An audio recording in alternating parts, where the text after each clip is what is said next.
I told you. I knew it was gonna crash. And I need to figure that out. I need to figure out why my stuff keeps crashing, man.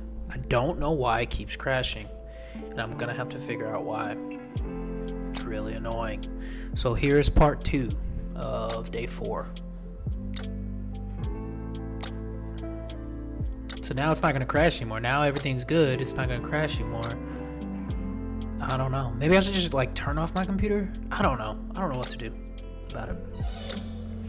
Pension funds or mutual funds?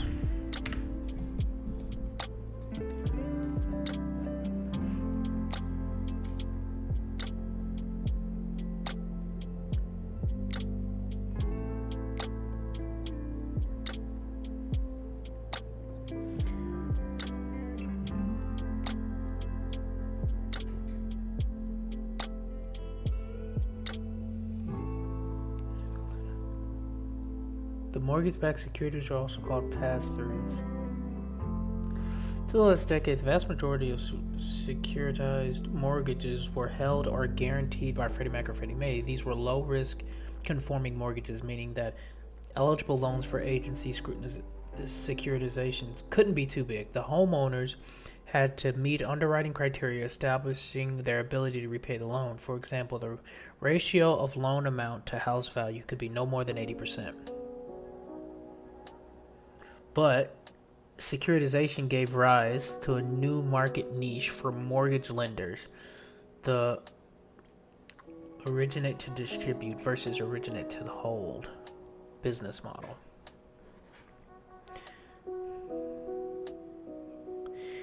Whereas conforming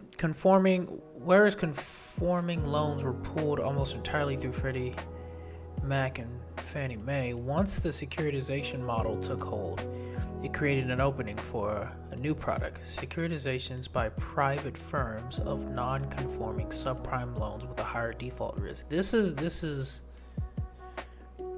I need this to be broken down more.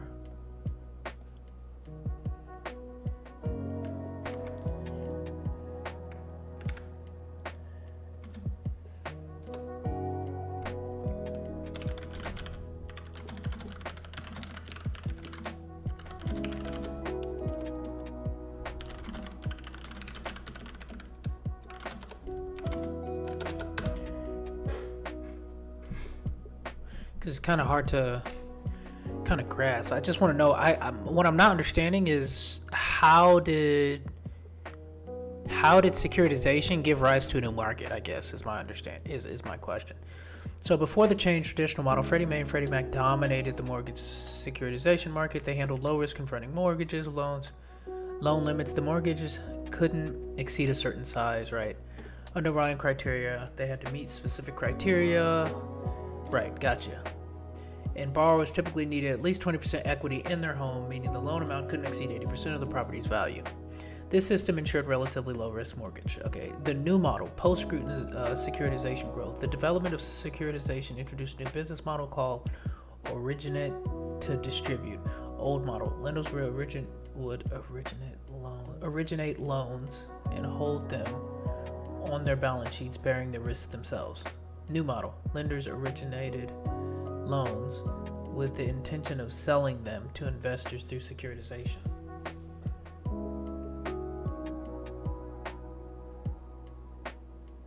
Oh. They knew that they were going to sell it off to Freddie Mac or Freddie Mae. That's the banks or the lenders. They knew they were going to give them to them, so they didn't have to hold it on their books. So because they didn't have to hold it on their books,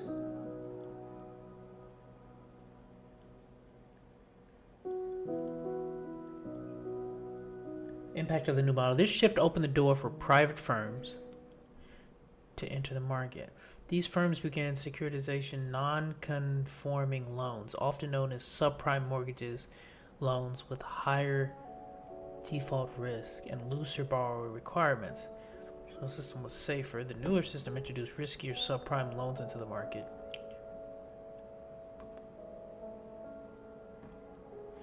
No, I just want to know, like, were they just like able to get away with it? Like, how did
I guess, okay, so I guess because it wasn't on their books, it didn't really matter. They could get away with it, I guess.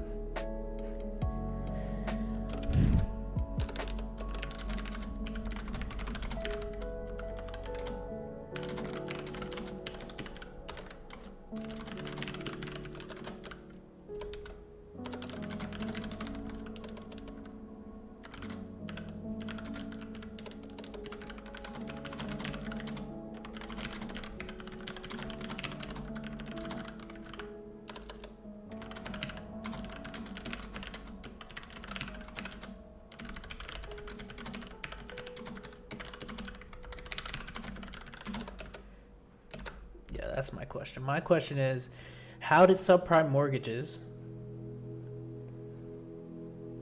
go under the radar for the lenders? Was it because they didn't have to legally put the mortgages on their books because they were going to sell them to investors as mortgage-backed securities anyway? And I think Chad is gonna say, yeah.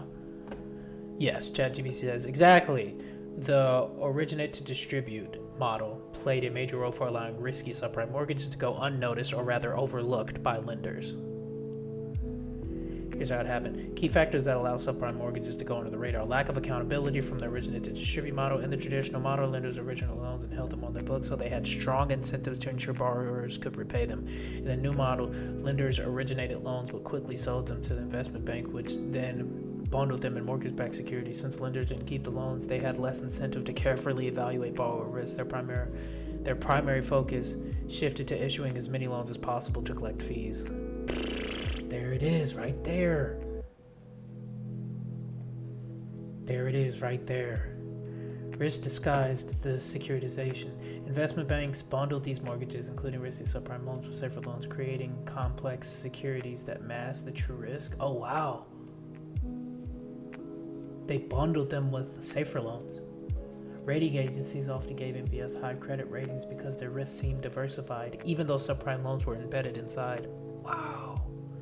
This is tricky, dude. Off-balance sheet accounting, financial institutions used special purpose vehicles, SPVs, or structured investment vehicles, SIVs, to move mortgage-backed securities off their balance sheets. This accounting trick reduced transparency, making it harder for regulators and investors to see just how much risk they were accumulating.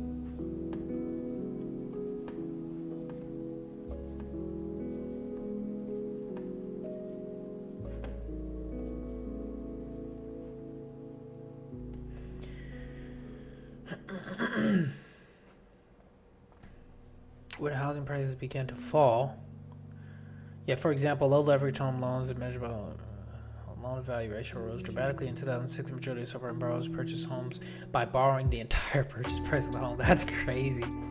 So let me just write this down. So through the use of,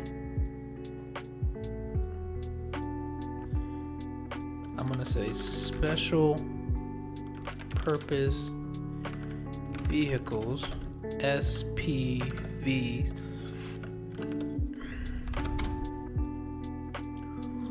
or structured investment vehicles.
interesting. Is my thing about to crash again, bro?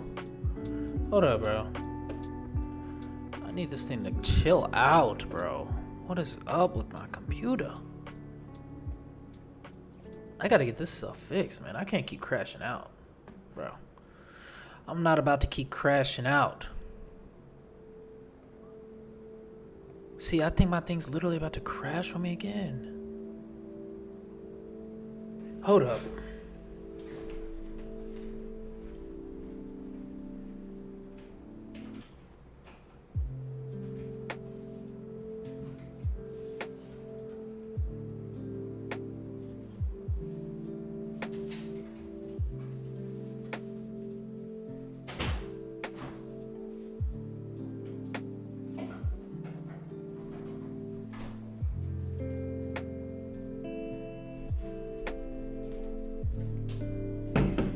See, because now I'm wondering if it's just my, electricity or something. Let me save this real quick. Close this out. Load it up again. That's so weird, because I don't see it anymore. Like, as soon as I turn my air off, I don't see it. That's so weird. I wonder if it has something to do with my AC, bro. Like my air, bro. That's super weird. I bet it won't crash out no more though.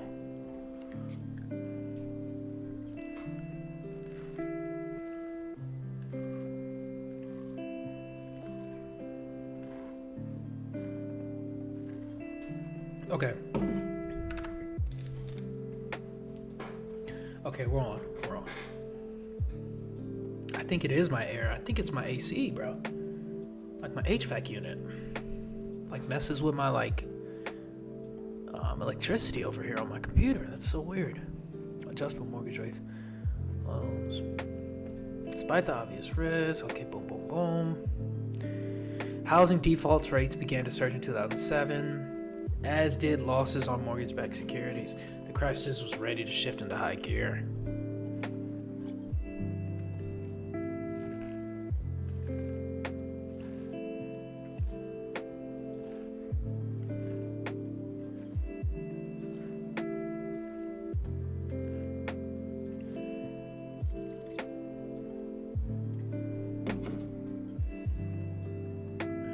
Okay, adjustable rate mortgages also grew in popularity. These loans offered borrowers low initial or teaser interest rates.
So home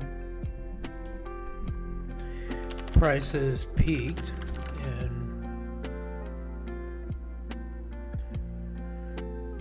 by 2006.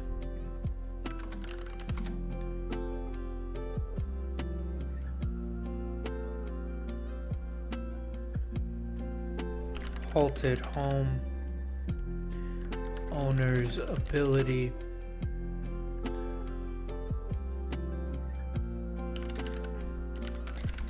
using the built up in the house.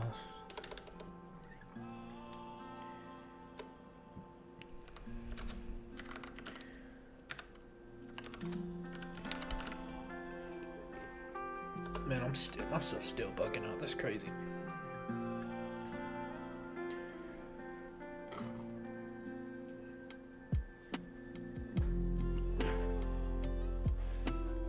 Gosh, this root beer makes me burp.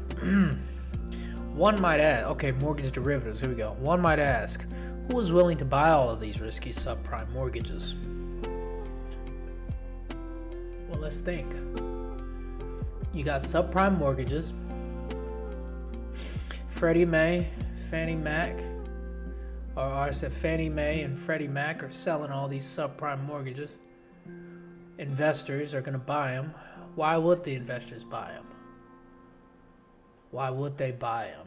Because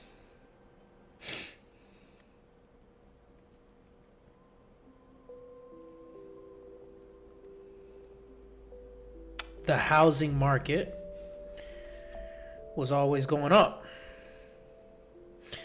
right?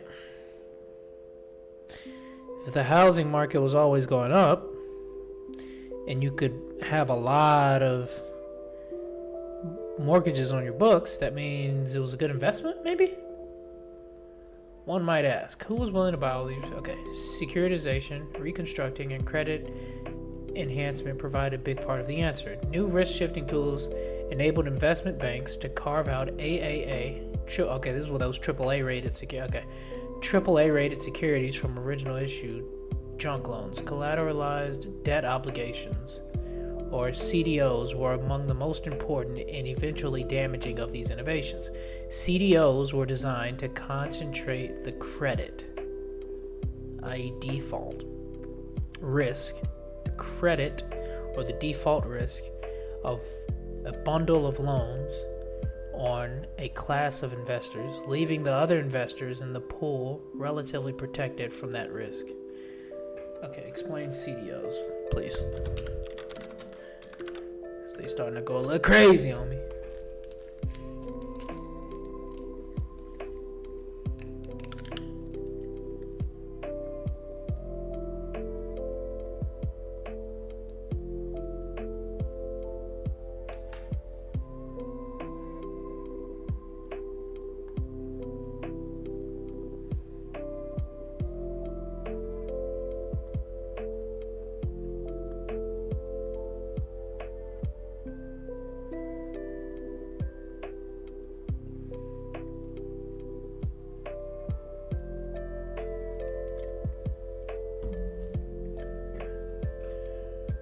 Equity tranche.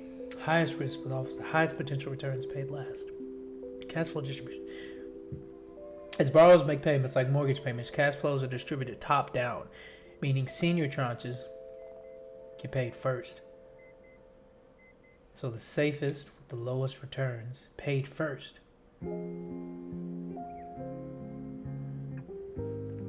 Subprime exposures. Many CDOs contain subprime mortgages, which had a higher risk of default. Misleading ratings. Credit ratings agencies often gave AAA ratings to senior tranches, underestimating the risk of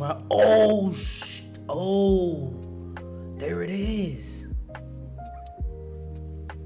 To fully understand their exposure to risk. That's crazy. Okay. So, dang.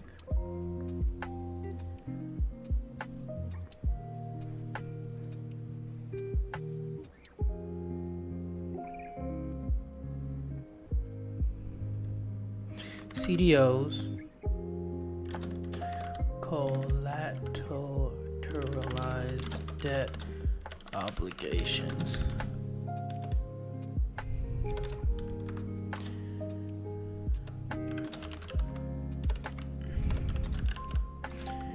Various debt obligations like mortgages, corporate loans, or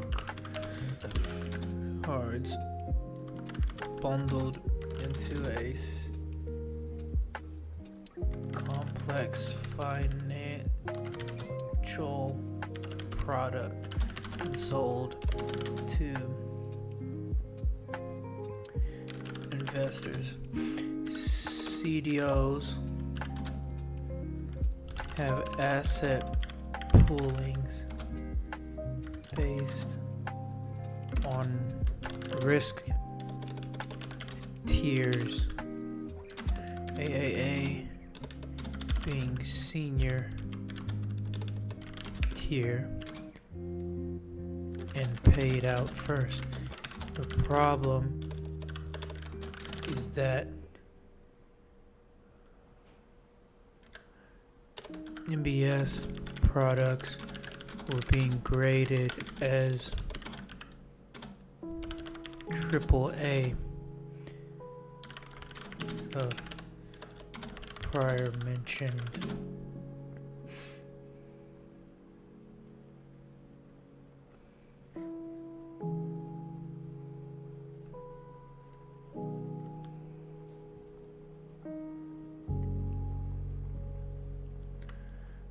an underestimation of risk associated with these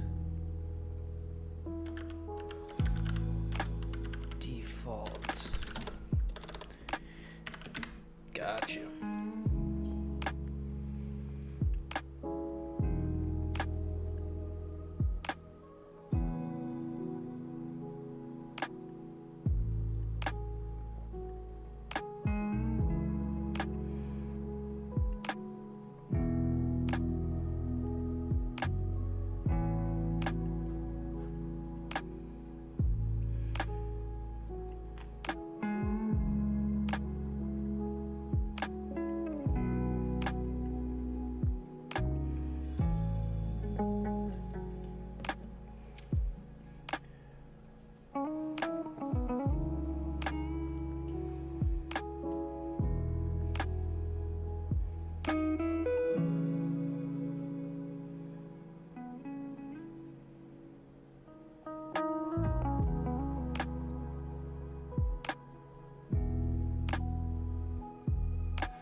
Here's my thing.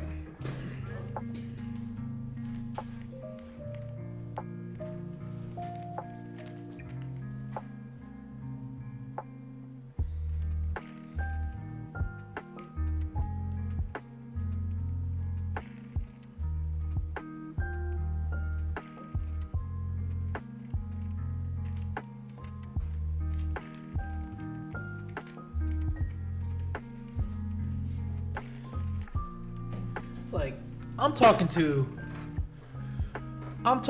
like the average person right now. Not even the average person. Yeah, I'm talking to like the citizen back in 2000, 2001, 2003, 2005. Like, if you're financially literate, like you have to be in today's day and age, like if you're focused and financially literate, how are you ever making the mistake of like, how are you, like, I'm just trying to think, like, I personally could never be in a position today, where I would put no money down on a home, bro. Like, even if they were giving that to me, like, you gotta be really financially irresponsible to put no money down. I guess, though, if you were given, like, super low, it would be enticing because you'd get super low interest rates because the treasury yield was like 3% at the time. I don't know, man. I just don't think, like, I mean, you would still, because the housing prices would fall for sure, obviously, but you wouldn't default on your loan if you were financially responsible.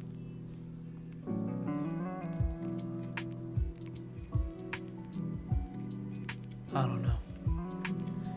I guess hindsight is 2020, right? Could have been me. Could have been me.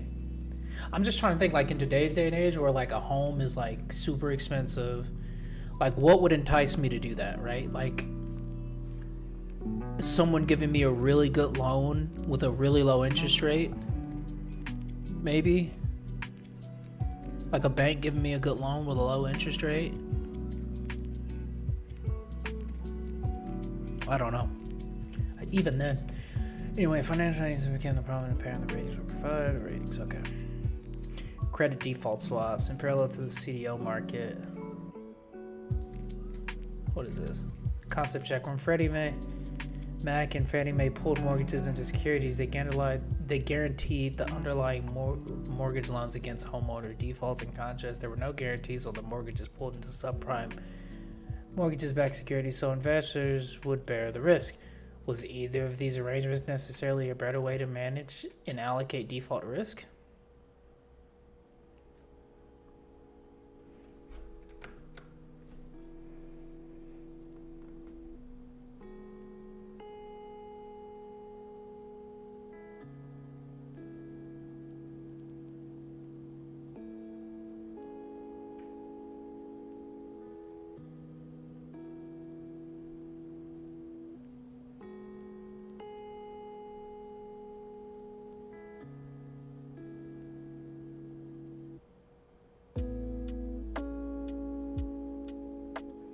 Was either of these arrangements necessarily a better way to manage and allocate default risk?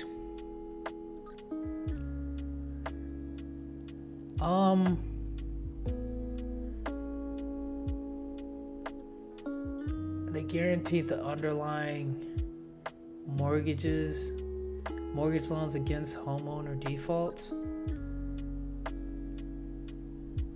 Not really in this circumstance, because the banks had already screwed it by giving these damn loans out in the first place. So I would say no. Given this circumstance, no. Let me put like a check your understanding.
What do they mean? Freddie Mac and Fannie Mae pooled mortgages and securities. They guarantee the underlying mortgage loans against the homeowner's default. Yeah, because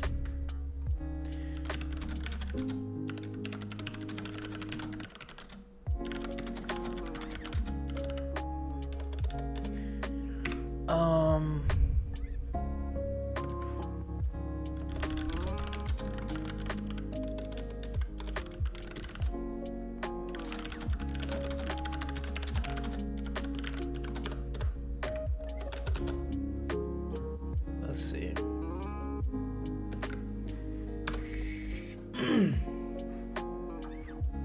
Your response captures the key idea, but it can be improved with clear reasoning behind the structure. Here's a refined version that enhances depth. No, neither approach was inherently superior in managing the allocated default, especially given that many lenders had already issued risk low. However, if forced to choose, Freddie Mae and Freddie Mac's method, which is with a guarantee against home loan, would usually be considered a better risk management strategy. This guarantee ensures that investors will still receive their payments even if borrowers default, providing a stronger layer of protection. In contrast, some primary no such guarantee, meaning investors directly absorb the credit risk since these securities were heavily exposed to risky borrowers.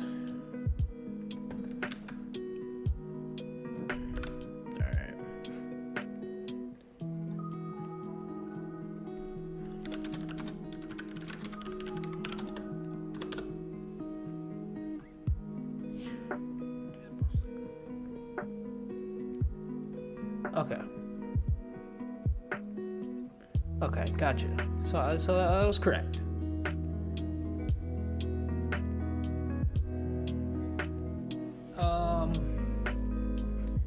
Parallel to the CDL market, the market in credit default swaps also exploded in this period, or credit default swaps, or CDs.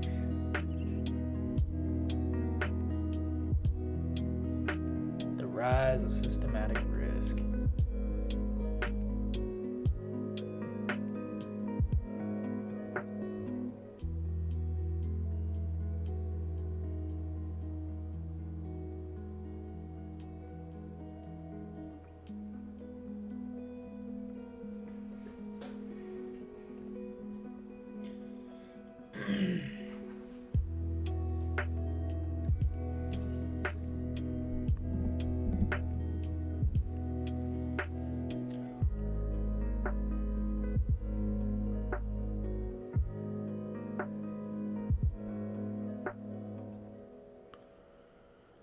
Constantly refinance their position, i.e. borrowing additional funds as the loans matured, or else face the necessity of quickly selling off their less liquid asset portfolios, which would be difficult in times of financial stress. Moreover, these institutions were highly leveraged and had little capital as a buffer against losses. Large investment banks on Wall Street in particular had sharply increased leverage, which added to the underappreciated vulnerability to refunding requirements, especially if the value of their asset portfolios came into question. Even small portfolio losses could derive their net worth negative, at which point no one would be willing to renew outstanding loans or extend new ones. Another source of fragility was widespread investor reliance on credit enhancement through products like CDOs. Many of the assets underlying the pools were liquid, hard to value, and highly dependent on forecasts of future performances of other loans.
This is literally margin call. This is this is literally the Margin Call, the movie. I might watch that tonight. Why not? It's fitting.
I remember this, dude.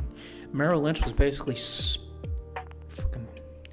How do you explain? Like the government bailed him out. They were bailed out on the verge of bankruptcy. On September 14th, Merrill Lynch was sold to Bank of America, again with the benefit of government brokering and protecting against losses. Did the government? So yeah, like.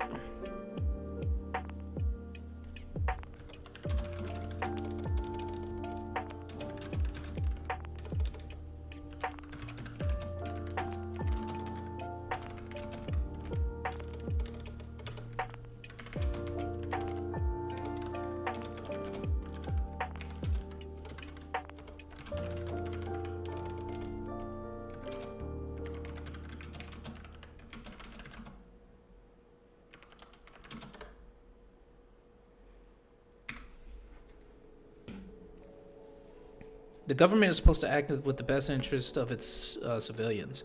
So I want to know what benefit did the civilians gain from Merrill Lynch getting bailed out? The U.S. government intervention involving Merrill Lynch was part of a broader effort to stabilize the financial system during the 2008 crisis. While Merrill Lynch itself was not directly bailed out like some other firms, it faced several financial distress that was acquired by Bank of America and the government-supported deals. Here's what happened and why it mattered. Liquid assets, government's roles, the Bank of America deal.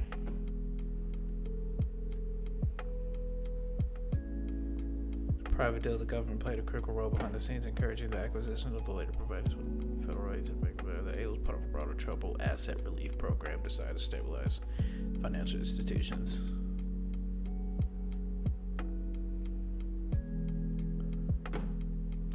Yeah, whatever. I just feel like they're protecting their own ass. The shoe drops.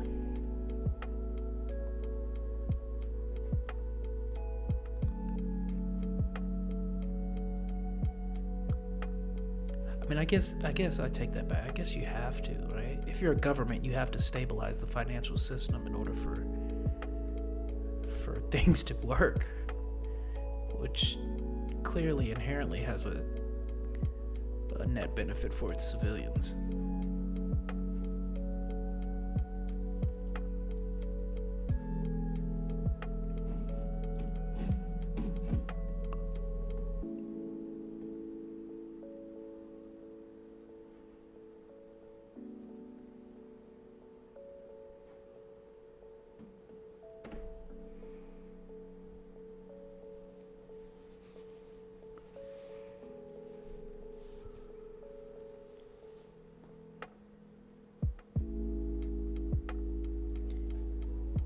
Wow, a particularly devastating fallout of the Lehman bankruptcy was on the money market for short-term lending. Lehman had borrowed considerable funds by issuing very short-term debt called commercial paper. Among the major customers in commercial paper were money market mutual funds, which invested in short-term, high-quality debt of commercial borrowers. When Lehman faltered, the Reserve Primary Money Market Mutual Fund, which was holding large amounts of AAA-rated Lehman commercial paper, suffered investment losses that drove the value of its assets below $1. Fears spread that other funds were similarly exposed, and money market fund customers across the country rushed to withdraw their funds. The funds turned This right here, the Lehman Brothers crash. This is margin call.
Take a pause there, man.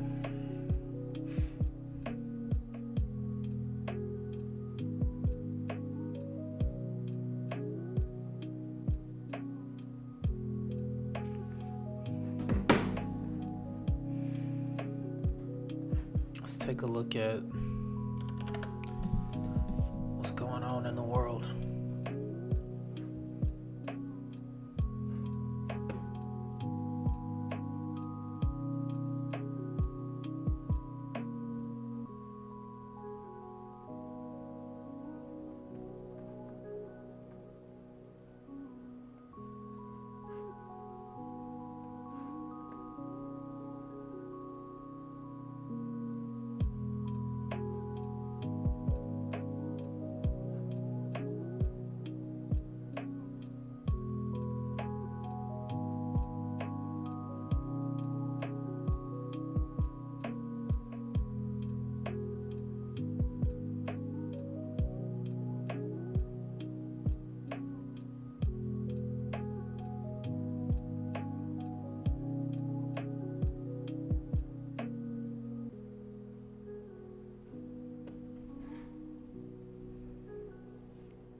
Good news, inflation has declined, and was the case last year. Officials can also cut because of bad news. The economy is sputtering.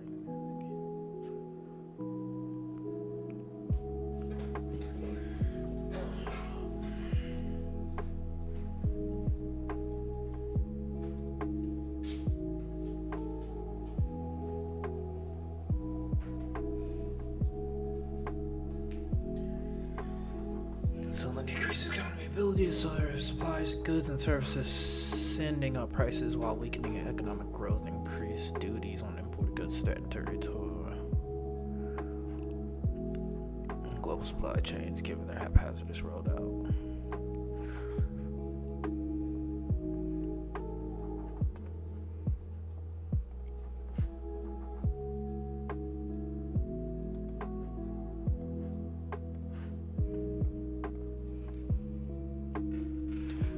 Definitely read yesterday for like 1 hour, like 1.5 today, from like 8 p.m. 9:45. Yesterday it was like,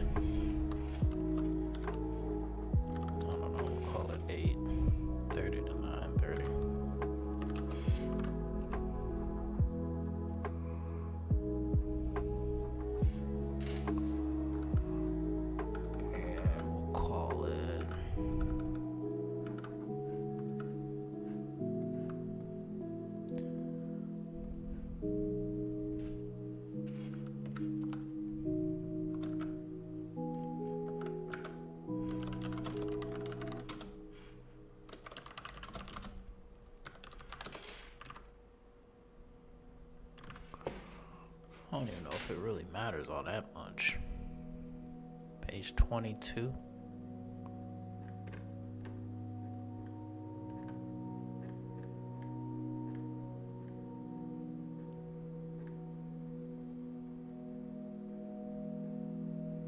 $15 to $22. 12 to 15.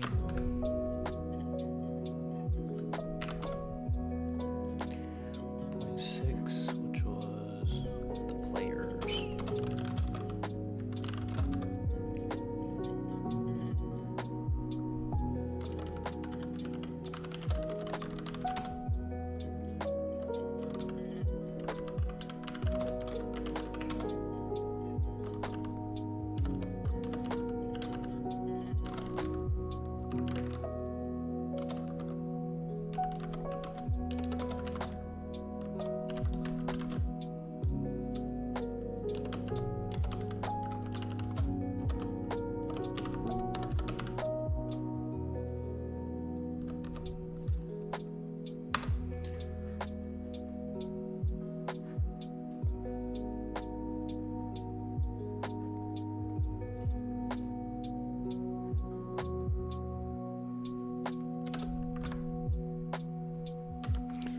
Probably get 2, maybe 3 hours in tomorrow. Maybe.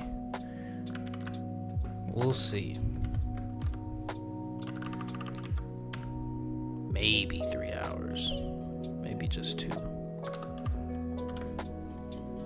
Because I kind of want to finish this section. Investment environment. Tomorrow.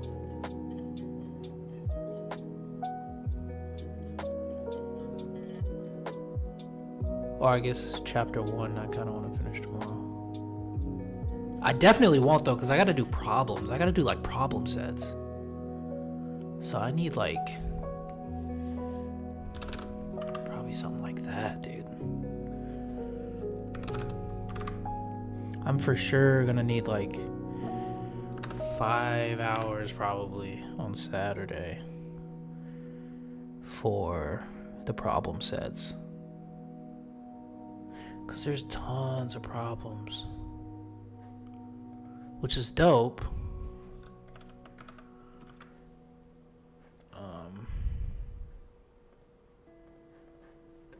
Like, look at all these. I saw hella problems. So, summary. So, I'll have to read over this, kind of create a summary. That shouldn't take too long. I got all the key terms. And then there's prepare its balance sheet just after I think this is like Excel stuff.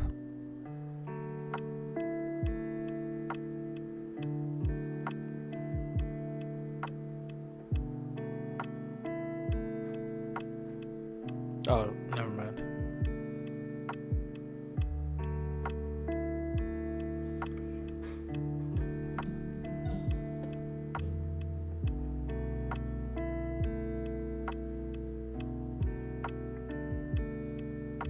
This is oh,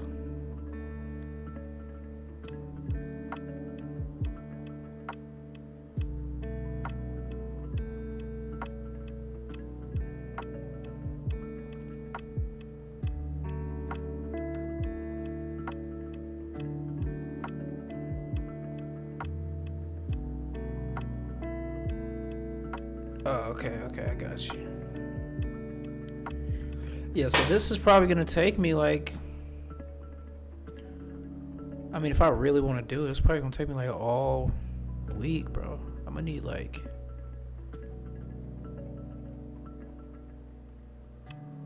I think 5 hours should do it on Saturday.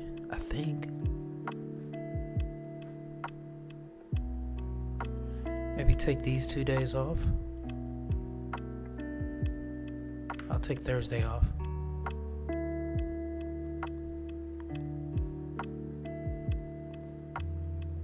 We'll see.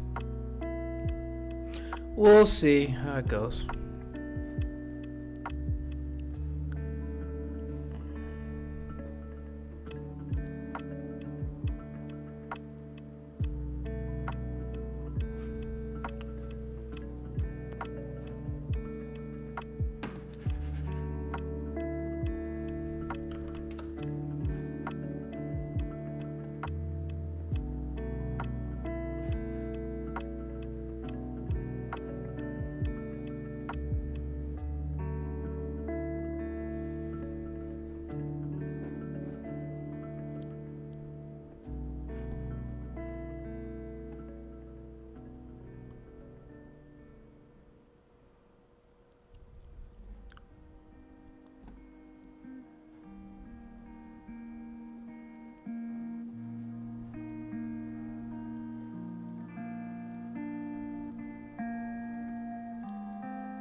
see what's going on.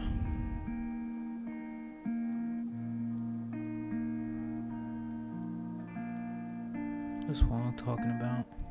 Rubin AI chips? What?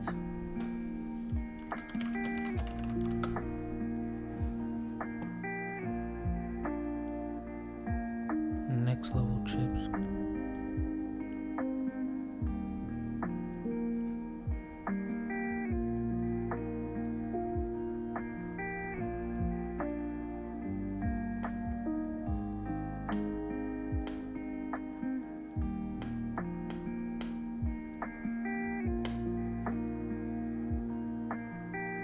Wait, the world will need 100 times more computing power for advanced AI than it considered necessary a year ago, he said at a conference.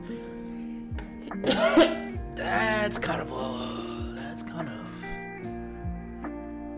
If they need power, bruh.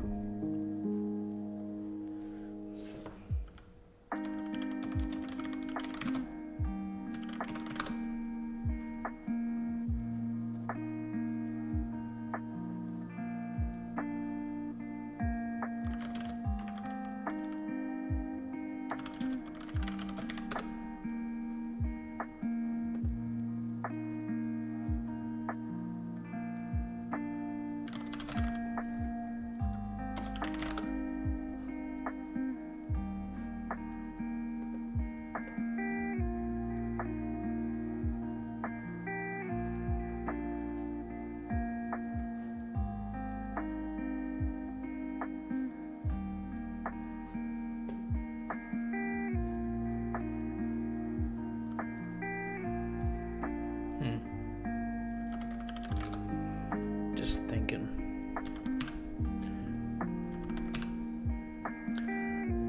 I'm thinking.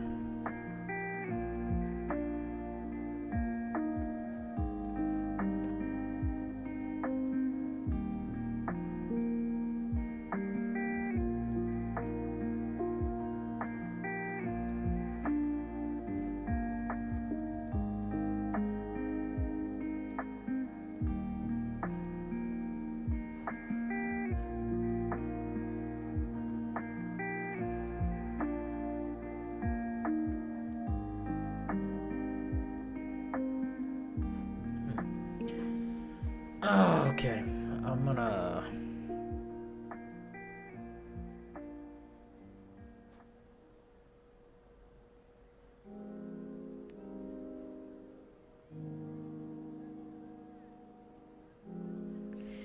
NVIDIA. It's interesting that he's saying the world will need 100 times more computing power, but DeepSeek literally says you won't, you know?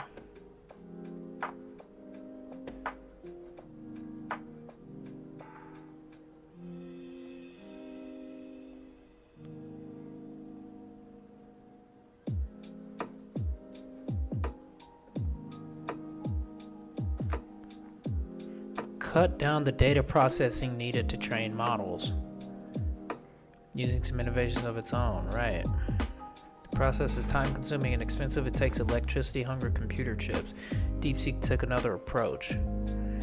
But here we see the narrative that Huang is still pushing, that the world will need 100 times more computing power. Of course he'd say that, you know. Because, you know, you have to rely on NVIDIA's chips because he's the leader of it. But you ask somebody like your boy George Hotz, and he'll say NVIDIA is BSing. I think that's what George Hotz would say, but let me not put words in the great George Hotz's mouth. You can go and check his stream out for yourself.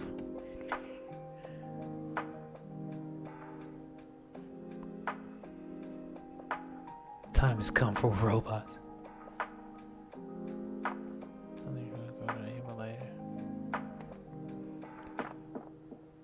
Alright, well, I think that's why I put a pin in it.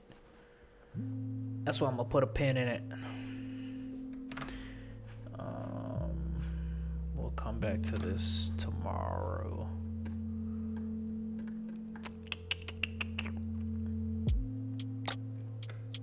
Dodd-Frank Reform Act. So, yeah. All right. Thanks for tuning in. Thanks for watching if you're watching.